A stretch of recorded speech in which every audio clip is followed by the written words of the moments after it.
不会啊，这么贵谁要买？当我盘子哦。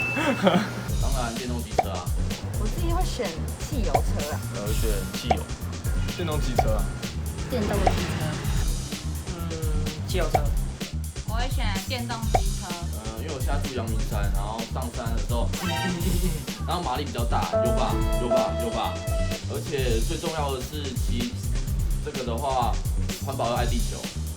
你现在看那种什么狗狗肉，它一个月有给我那限定那个什么电瓶流量，想到这个我就不爽，我一个月想要加几次油，我就加几次油啦。我觉得电动机车的话，因为还是要找充电站，然后不是每个地方都一定有充电站。如果要去玩的话，你就会想比较多，汽油比较好掌控。这个问我就对了。电动机车它要环保，然后我平常在家我都会分类呢。你看分类代表什么？代表爱地球。买电动机车对啦。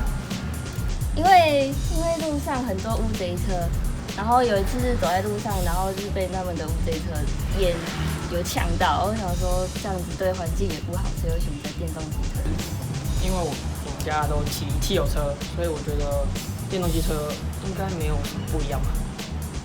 因为那个电动机车，它的那个代言人都是像什么蔡依林啊什么的。那我的文化小蔡依林就是决定我一定要跟随蔡依林，所以我就选了电动机车啊！而且因为我看起来就像是一个爱环保的环保小姐，所以呢，我就选电动机车。我知道啊，真的假的？知道。知道。知道啊。知道。怎么可能选择电动机车啊？这样会比较贵。那干脆继续骑我的汽油车就好了。好，我现在赶时间，拜拜。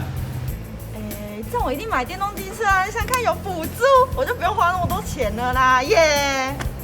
我还是买汽油，因为之前有一次出去玩的时候，然后就那个地方就是没有那个供电站，就没办法换电池啊，变成说整路被限速，然后可能随时会停下来，就觉得说还蛮可怕的，就觉得说还是汽油比较保障。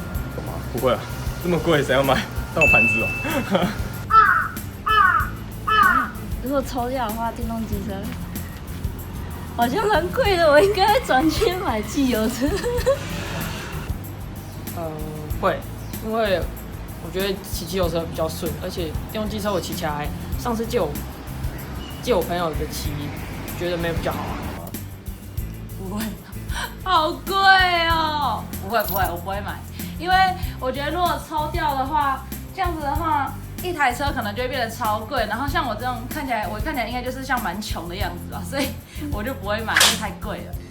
因为其实我当初会买 GoGo 这个机车，除了一方面是我觉得是有一种时代潮流的感觉，所以让我去关注到这个新的不同的一种骑乘的交通方式。那我自己在骑乘之后，它跟我预期当初我最主要的想法是，我觉得它是一个智能的，它也是一个新潮的东西，我觉得可以给它一个机会去体验一下。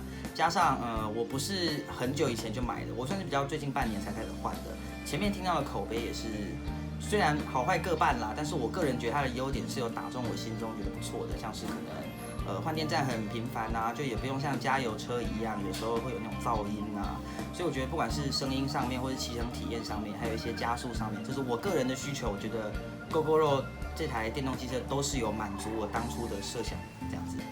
我觉得政府的补助它是属于一种辅助性质的作用，它也不是说政府就是强制你去买的，也不是说政府强制推动爱地球，而只是说如果你买的话，政府的立场他会觉得相较之下比油车环保。政府的立场，我觉得它补助的原意是这样子。那它抽掉之后，我觉得 GoGoRo 还是有很多除了价钱上面的优点。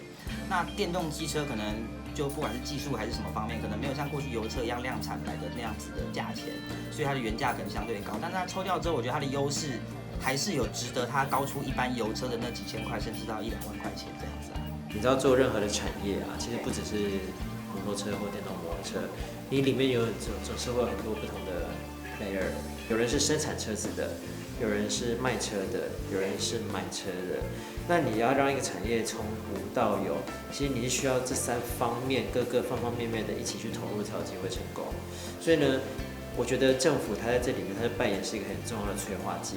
它一定要知道，就是这产业里面，其实这产业价值链里面就是有3种人，所以呢，它就必须针对这3种人去下相对应的辅导政策，来达到这个产业的发展。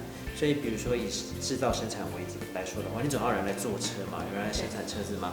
那这个很重要，就是说你怎么样协助这些厂商去做这个产业升级，你怎么样帮他创造出一个相对来讲更为友善的一个环境，让他们毫无后顾之忧的来在一个稳定的持续性的政策下面去做投资。那我觉得这是非常重要。我们认为政府是很支持啦。那但是其实对于政府的期待，也就是说，他怎么可以有一个更高的愿景？因为我觉得政府应该是要去做的是愿景，他才有办法当领头羊，带着后面所有的厂商，带着后面所有消费者一起往前冲。那如果政府没有办法把这愿景抓准的话，或者说他不能谈出一个更有愿景的一个更有未来愿景的话，那其实会非常可惜。所以这个是我们认为政府的政策在电动机车整个开发上面一个很重要的一个想法。